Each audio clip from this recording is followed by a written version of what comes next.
Buckle up, because this ride is going to get delightfully bumpy.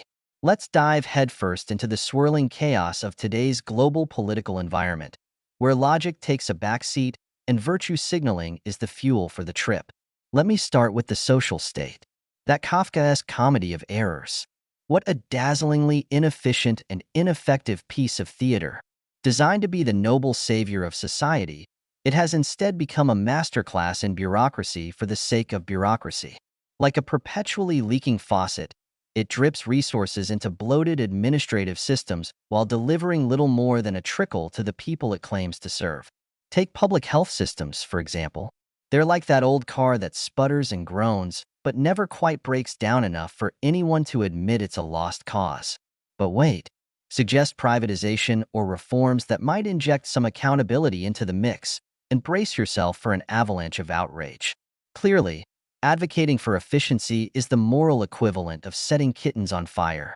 Now, let's talk about the ideological litmus test of the politically correct police.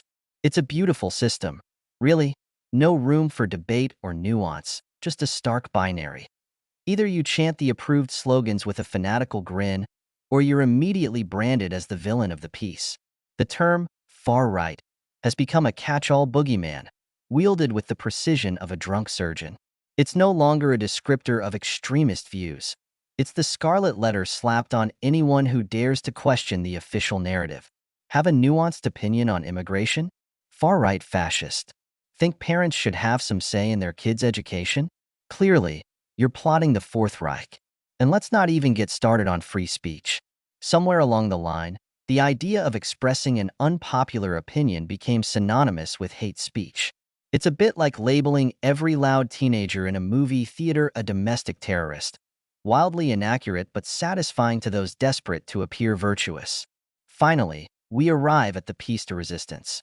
The conspiracy theorist, that mythical creature who commits the heinous crime of questioning official narratives.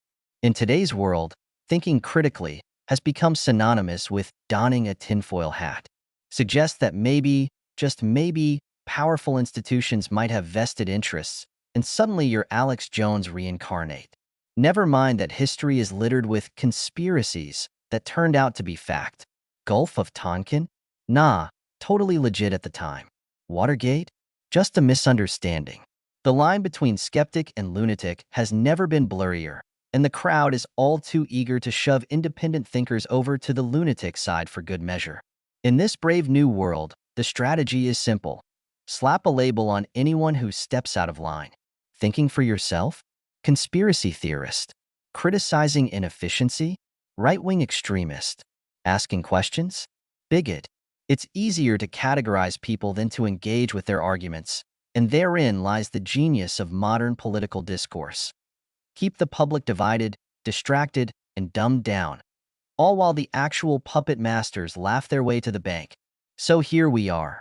A society where mediocrity is celebrated, dissent is demonized, and critical thinking is treated like a dangerous disease.